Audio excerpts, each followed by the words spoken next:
Hello दोस्तों, स्वागत है आपका हमारे चैनल श्री कृष्णा पर। तो दोस्तों, आज की नई कहानी है ऐसे वीर योद्धा की जिसके बारे में जानकर आपके मन में श्रद्धा और आस्था जागृत होने वाली है। तो बने रहिए हमारे चैनल पर अंत तक। एक छोटे से गांव खाटू में ऐसा कौन सा रहस्य छुपा है जो हर साल करोड़ों श्रद्धालुओं को खींच लाता है। आइए जानते हैं इनके बारे में।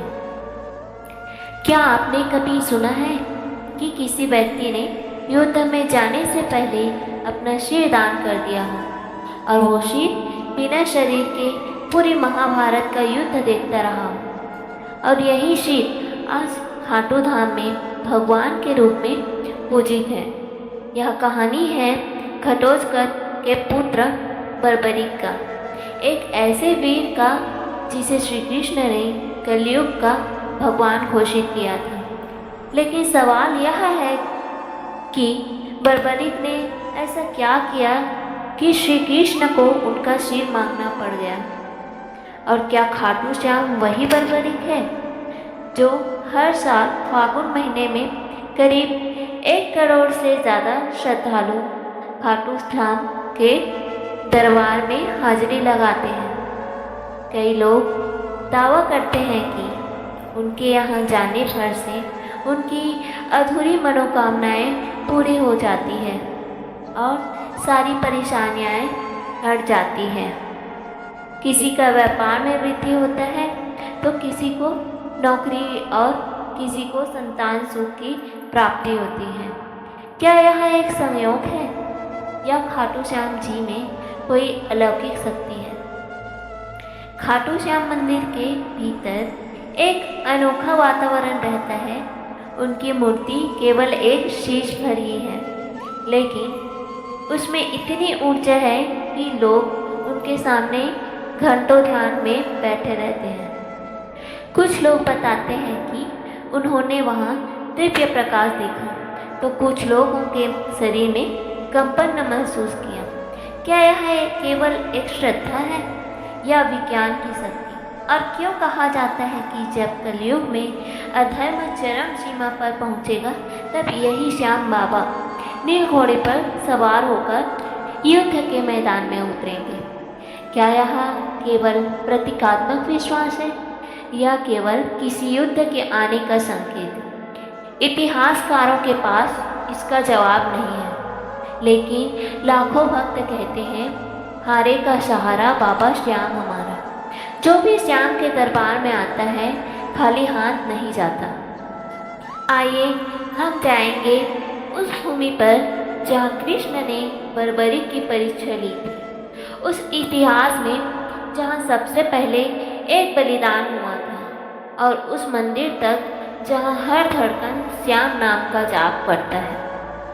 आइए जाने खाटू श्याम का रहस्य और दिव्यमय संसार में। लेकिन उससे पहले अगर हमारे चैनल पर नए हैं तो वीडियो को लाइक और सब्सक्राइब करें, बेल आइकन दबाएं ताकि आगे आने वाली वीडियो आप तक जल्द से जल्द पहुंच जाए। यह कहानी है साल 2019 की बात है। राजस्थान के शिखर जिले का एक व्यापारी दिल्ली के बड़े अस्पताल में जिंदगी और मौत के बीच जूझ रहा था। डॉक्टरों ने भी जवाब दे दिया था, अब बस चमत्कार ही बचा सकते हैं। घर वाले टूट चुके थे। तभी उसकी पत्नी ने फैसला लिया। वह सीधा खाटू श्याम जी के दरबार पहुंची और आंखों में आंसू और हाथ में नारियल और मन में एक ही संकल्प लिए, हे श्याम बाबा, अगर मेरे पति को जीवन दान में तो मैं हर साल आपके दरबार में सेवा करूंगी। अगले ही दिन उस व्यक्ति के हालत में सुधार हुआ।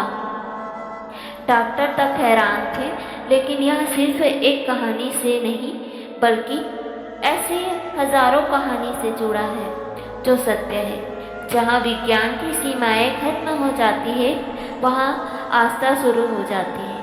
राजस्थान के रेत पर जब सूर्य की किरणें पड़ती हैं तो लगता है मानो इतिहास कि कोई सुनहरी परत जाग उठी हो। इस पावन भूमि में कोई न कोई गाथा जुड़ी हो। खाटू धाम उन्हीं गाथाओं में से एक है। कहते हैं यह मंदिर केवल पूजा स्थल ही नहीं बल्कि ऐसे जीवित गाथा है जो आपको महाभारत काल से जोड़ती है, कैसे योद्धा से मिलवाती है। एक ऐसा वीर जिसने युद्ध भूमि में श्री कृष्ण को अपना शीश दान कर दिया, वो भी मुस्कुराते हुए। क्या आपने कभी सुना है कि कोई कटा हुआ शीर महाभारत का युद्ध देखता रहा और वही कटा हुआ शीर आज कलयुग का भगवान बन गया? मंदिर में आने वाले लोग बताते हैं कि वही अलग ही ऊर्जा का महसूस होता है। क्या यह श्रद्धा की शक्ति है? क्या खाटू श्याम कलयुग के विष्णु अवतार है जो अंत में नील घोड़े पर सवार होकर अंतिम युद्ध में उतरेंगे? क्या श्याम बाबा आज भी भक्तों के संवाद करते हैं? क्या उनकी प्रतिमा रात में विश्राम करती है? इन सबके सवाल का जवाब आपको इस वीडियो में मिलने वाली है। बने रहिए अंत तक। तो आइए चलते हैं उस रास्ते पर जो आपको केवल एक मंदिर ही नहीं बल्कि चमत्कारों से रूबरू कराएगा। खाटू श्याम का चमत्कार। बाबा श्याम का संबंध महाभारत काल से माना जाता है। वहाँ घटोत्कच का पुत्र था। कथा की शुरुआत होती है उस अंधकार में दौर से जब कौरवों और पांडवों के बीच तनाव अपने चरम पर थे। हस्तिनापुर का राजमहल राजनीति, द्वेष और संयंत्रों का केंद्र बन चुका था। दुर्योधन के मन में पांडवों के प्रति द्वेष दिन ब दिन बढ़ता ही जा रहा था और उसे यह भय सताने लगा कि यदि युधिष्ठिर को राज्य मिला तो भविष्य में कौरवों की सत्ता समाप्त हो जाएगी और वह स्वयं एक सेवक बनकर रह जाएगा। इसी भय के कारण उसने एक भयावह योजना बनाने की प्रेरित किया। पांडवों को समाप्त कर देने की योजना। भीष्म पितामह ने जब युधिष्ठिर का राज्याभिषेक का सुझाव दिया तब दुर्योधन धृतराष्ट्र के प्रति मन भर दिया। यदि एक बार युधिष्ठिर राजा बन गया तो फिर कभी यह राज्य हमारे पास नहीं लौटेगा। धृतराष्ट्र युधिष्ठिर को योग्य मानते थे, लेकिन दुर्योधन के आग्रह के सामने वह असहाय हो गया। वह पांडवों को वाराणसी वन भेजने का निर्णय लिया, लेकिन यह सिर्फ एक यात्रा ही नहीं थी बल्कि यह एक घातक जाल था। दुर्योधन ने वाराणसी में महल बनवाया, ऐसा महल जो बाहर से तो वैभवशाली दिखता था, लेकिन भीतर से एक अग्निपाश था। लक्षग्राह यानी वह भवन लाख चर्बी, सूखी घास और अन्य ज्वलनशील वस्तुओं से बना था। उसका इरादा था कि जब एक रात पांडवों की गहरी नींद में हो तो उस महल को आग लगाकर उन्हें सदा के लिए समाप्त कर दिया जाए। लेकिन नियति ने इस षड्यंत्र को असफल करने के लिए एक और योजना ही रची थी और उसमें शामिल थे विदुर। उन्हें इस षड्यंत्र का आभास हो चुका था और उन्होंने पांडवों को संभल कर रहने का आग्रह किया। विदुर ने सुरंग खोदवाने वाले कारीगर को भेजा और कहा कि एक गुप्त रास्ता वन तक बनवा लिया जाए ताकि जीवन बचा लिया जाए। फिर वह रात आई जब दुर्योधन ने महल को अग्नि में बदलने की योजना बनाई, लेकिन इस योजना से पहले ही भीम ने प्रतिकार किया। अग्नि वहीं फैली और 7 पुरोजन उसके योजना और उनके निर्देशों को भी ले गए। उधर पांडवों सुरंग से निकलकर हिंडनी नदी के किनारे पहुंचा और विदुर द्वारा भेजी गई नौका में सवार होकर दूर एक घने जंगल में जा पहुंचा। और यहीं से प्रारंभ होती है एक नई कथा। एक वीर योद्धा, एक राक्षसी कन्या, एक ऐसे पुत्र की गाथा जो आगे चलकर 3 बाणों से युद्ध का रुख ही बदलने की शक्ति था। जंगल में रहते थे हिडिंब और उनकी बहन हिडिंबा। हिडिंब एक नरभक्षी राक्षस था जो मानव मांस खाकर जीता था। उसने हिडिंबा को आदेश दिया कि जंगल में आए पांडवों को मारकर मेरे समक्ष चलाओ, लेकिन नियति को कुछ और ही मंजूर था। जब हिडिंबा भीम के सामने पहुंची तो वह उनके वीर व्यक्तित्व और तेजस्वी से मोहित हो गई। राक्षसी होते हुए भी उनके भीतर प्रेम की एक ज्योति जाग उठी। भीम की रक्षा करने के लिए हिडिंबा अपने भाई का विरोध करने लगी। इससे नाराज होकर हिडिंब ने भीम पर आक्रमण किया। यह युद्ध शक्ति और छल का नहीं, बल्कि धर्म और अधर्म के बीच था। अंततः भीम ने हिडिंब को परास्त कर मार गिराया। उसके बाद हिडिंबा ने भीम के सामने विवाह का प्रस्ताव किया। पहले तो भीम ने उसे अस्वीकार कर दिया, लेकिन जब माता कुंती हस्तक्षेप किया और एक शर्त रखी कि विवाह के बाद वह संतान प्राप्ति तक ही शांत रहे, फिर विवाह संपन्न हुआ। जंगल में उनका गंधर्व विवाह हुआ और वहीं जन्म हुआ उनका तेजस्वी पुत्र घटोत्कच। घटोत्कच का व्यक्तित्व भीम जैसा ही था, अत्यंत बलशाली और न्यायप्रिय। कालांतर में उसका विवाह दैत्यराज मूरा की पुत्री अहिल्यावती से हुआ और उनके 2 पुत्र हुए, अंजना, परवाह और बर्बरीक। ये वही युद्ध है जिसे भगवान शिव से 3 बाणों का वरदान मिला था। ये वही बर्बरीक है जिसने श्री कृष्ण को अपना सिर दान कर दिया था। बर्बरीक ने बाल्यकाल में ही अमुक तपस्या की, जिसने 3 अमुक बाणों का वरदान पाया। और यह वही 3 बाण थे जिसने वह किसी भी युद्ध में संपूर्ण सेना का अंत कर सकता था। लेकिन उसकी वीरता से भी अद्भुत थी उनकी सत्यनिष्ठा। अपनी माता से किए एक वचन ने उसे एक ऐसे रास्ते पर ला खड़ा किया जहां से इतिहास की धारा मुड़ गई। यह वचन था, मैं सदा हारे की ओर से युद्ध करूंगा। और यहीं से प्रारंभ होता है खाटू श्याम बनने की और उनका अंतिम सफर घटोत्कच और अहिल्यावती का। वह तेजस्वी पुत्र बर्बरीक बचपन से ही असाधारण प्रतिभा था। उसकी आंखों में वीरता की एक चमक थी और हृदय में धर्म की लवा।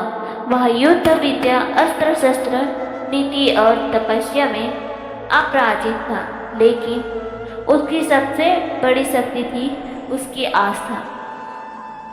जब वह थोड़ा बड़ा हुआ, अहिल्यावती ने उसे एक दिव्य उद्देश्य के लिए तैयार किया। उन्होंने उसे भगवान शिव के कठोर तपस्या करने को प्रेरित किया। बर्बरीक एक तप की आग में अपने शरीर को तपाया और उसकी भक्ति से प्रसन्न होकर भगवान शिव ने उसे 3 अमुक बाणों का वरदान दिया।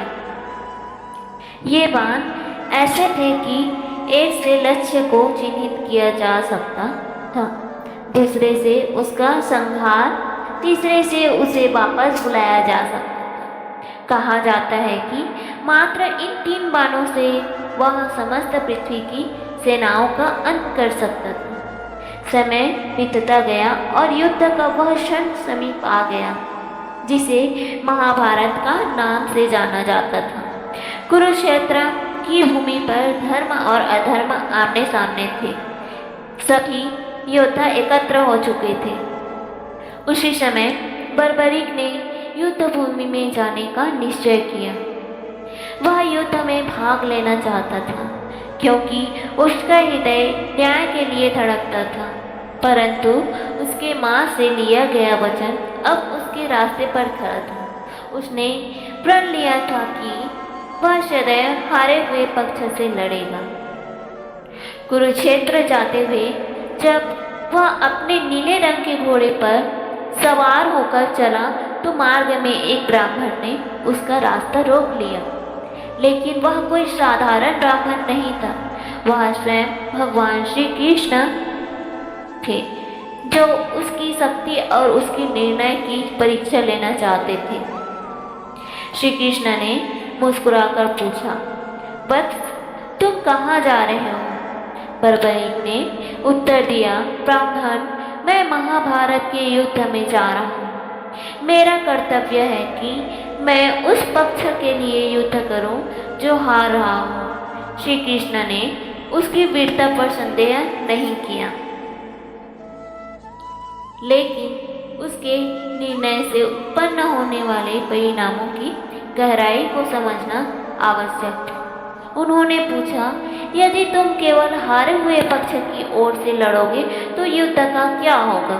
बर्बरीक ने गंभीरता से उत्तर दिया, जहाँ हार होगी मैं वहाँ जाऊँगा और जिस ओर मैं जाऊँगा वह जीत जाएगी। यह सुनकर श्री कृष्ण का हृदय कांप उठा। उन्होंने स्पष्ट हो गया कि यदि बर्बरीक युद्ध भूमि में उतर गया तो युद्ध का संतुलन टूट जाएगा, धर्म और अधर्म की रेखाएं धुंधली हो जाएगी, पांडवों की विजय असंभव हो सकती थी। तभी उन्होंने बर्बरीक की परीक्षा ली।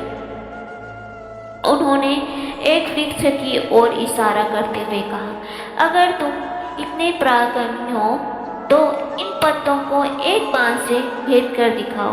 बर्बरीक ने ध्यान लगाकर अपना पहला बाण चलाया और वह बाण वृक्ष के हर पत्ते को छेदने को निकल पड़ा, लेकिन एक पत्ता बच गया जो भगवान श्री कृष्ण ने अपने चरणों में तले छुपा लिया था। बाण हवा में घूम रहा था, खोज रहा था और अंत में भगवान श्री कृष्ण के चरणों के पास रुक गया। तब बर्बरीक ने बड़े ही विनम्र भाव से कहा, हे ब्राह्मण, कृपया अपना चरण हटा लें, वरना यह बाण आपको घायल कर देगा। श्री कृष्ण मुस्कुराए। उन्हें उस क्षण वह विराट पुरुष दिखाई दे रहा था जिसमें वीरता और विनम्रता दोनों का अद्भुत मेल था। अब समय था अंतिम परीक्षा की। भगवान श्री कृष्ण बोले, हे वीर, क्या तुम मुझे एक और दान दे सकते हो? बर्बरीक ने बिना झिझक कहा, ब्राह्मण, जो भी आप मांगोगे मैं दे दूंगा। तब भगवान श्री कृष्ण ने कहा, मैं तुमसे तुम्हारा शीश मांगता हूँ। क्षण भर को सन्नाटा छा गया, लेकिन ना तो बर्बरीक भयभीत हुआ और ना ही विचलित। उसने बस एक आग्रह किया, हे ब्राह्मण, आप अपने असली रूप में प्रकट हो, क्योंकि ऐसा दान कोई अमान्य व्यक्ति नहीं मांग सकता। तब भगवान श्री कृष्ण ने अपना विराट स्वरूप प्रकट किया। चतुर्भुज, पीतांबरधारी, सुदर्शनधारी, चंद्रबदन श्रीहरि के रूप में बर्बरीक को दर्शन दिया। बर्बरीक ने हाथ जोड़ी। उनसे स्पष्ट हो गया कि ये कोई साधारण युद्ध नहीं, बल्कि धर्म और अधर्म की अंतिम परीक्षा है। तब श्री कृष्ण ने कहा, हे वीर, तुम्हारा बल, तुम्हारा त्याग और तुम्हारी भक्ति इस युद्ध को दिया देंगे। मैं चाहता हूँ कि तुम युद्ध भूमि में दर्शक बनो। मैं तुम्हारे शीश को अमृत से स्नान कराऊंगा। तुम पूरे युद्ध देखोगे और न्याय के आधार पर निर्णय लोगे। और सुनो, कलयुग में जब धर्म क्षीण होना शुरू हो जाएगा, तब लोग तुम्हें हारे का सहारा कहकर याद करेंगे। वे तुम्हारे शीश की पूजा करेंगे, क्योंकि उसमें मेरा अंश रहेगा। तुम्हारा नाम होगा श्याम, और तुम मेरे ही रूप में पूजे जाओगे। श्री कृष्ण ने अपने हाथों से उसका शीश लिया और उस युद्ध भूमि को एक ऊंची पहाड़ी पर स्थापित किया, जहां से उसने महाभारत का संपूर्ण युद्ध देखा। न्याय की दृष्टि से, बिना किसी पक्षपात से, और इस प्रकार जन्म हुआ खाटू श्याम बाबा का। जितना ही रहस्यमय खाटू श्याम है, उतना ही रहस्यमय इस मंदिर का निर्माण। तो यह था हमारी आज की कहानी, खाटू श्याम बाबा की जन्म कैसे हुआ। आगे इस रहस्य को जानने के लिए हमारे चैनल को लाइक और सब्सक्राइब जरूर करें। कमेंट में जय श्री श्याम जरूर लिखें। जय श्री श्याम, हमारे का सहारा, बाबा श्याम हमारा।